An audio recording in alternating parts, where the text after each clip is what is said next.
Good morning, traders and investors. Steve Gans here with the weekend update for October 5th, 2025. So, a couple things here. Government shutdown this last week. I am really surprised that did not have some sort of a higher level of negative impact on our markets. Our markets just continued to grind higher like it was a non-issue. And maybe if it gets resolved in short time, maybe it will be a non-issue. I don't know. But the whole thing just seems odd to me. In fact, we're going to see as we look through our charts today that volatility isn't even up. The VIX reading is just up a little tick, hardly at all. So none of that made a lot of sense to me. So I called an analyst friend of mine in the industry that works for one of the big analyst firms and asked him, what is going on here? This doesn't make logical sense to me. And he said, which I guess does make sense, he said at the end of the day, if interest rates do go lower, which forget all the government shutdown stuff, the anticipation is that there's going to be more interest rate cuts the rest of this year. That is fueling this market. And there are still trillions of dollars on the sidelines waiting to come in. Now, apparently the net professionals are a little more short in the market. So a lot of the big money is also thinking like I am of how can we be where we are here? But the retail traders continue to pound this market, buying into it, driving it higher. And if corporate profits are in fact going to pick up based on a reduced cost to borrow money, maybe that's correct. So at the end of the day, while I may think one thing, the market is doing what it's going to do. And right now, that market is continuing to just grind higher here. As we can see, that trend line is solidly intact, moving higher. We made all new highs Thursday and Friday in the SPX, and our volume on those up days is also a little bit higher, which is a bullish signal.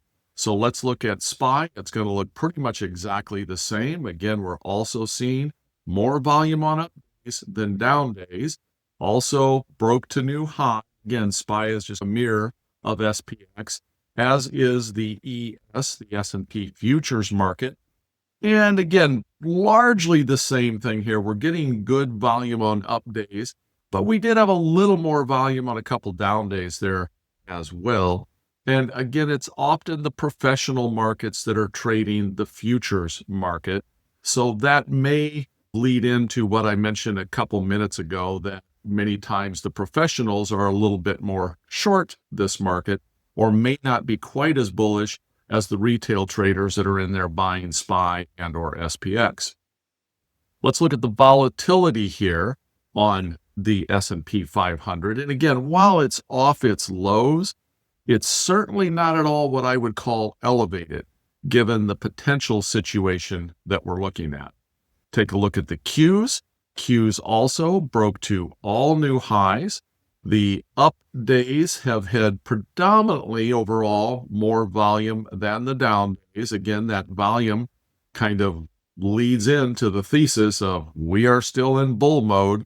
Our trend line, if we were to extend that out, we could even draw a channel on this, and we're running fine in that channel. And that channel, by the way, is a steeper channel than this whole channel is. So the new channel is actually accelerating even a little bit faster than the old channel was.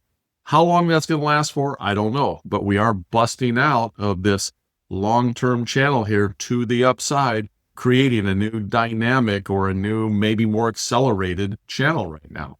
If we look at volatility on the NASDAQ, we'll see volatility, while again, it's off its lows, it's not really elevated in any way. So there's not massive fear coming into the market. There's not lots of people buying insurance on their portfolios right now.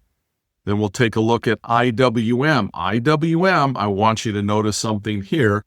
Again, the up days, the volume has been a little bit higher. Let's take a look at the level on the IWM here, the Russell Small Cap. I'm going to zoom way back here so we can see all the way back here at the end of 2024. We had that level. And then we go all the way back here to 2022. That's the last time we were at this level. So while the other indexes have, in fact, over the last couple of years, continued to make new highs, IWM has not. IWM has continued to just chop sideways in this channel for a while. Then it did finally get into an up channel, sold way off on the tariff news, again, right down to a support level, I might add, and then took off again to the upside. And now we're pushing on these all-time highs in IWM.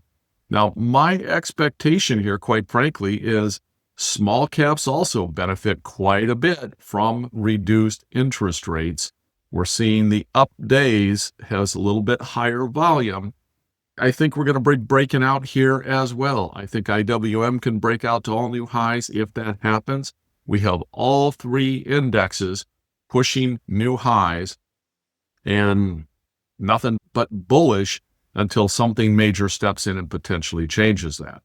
We look at the volatility on IWM. It's the lowest of all of them. It's almost back to its all-time lows, or pushing down toward those all-time lows, are all the way back here in that 20 range.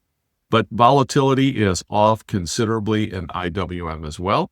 And then finally, we'll take a look at GLD, or gold.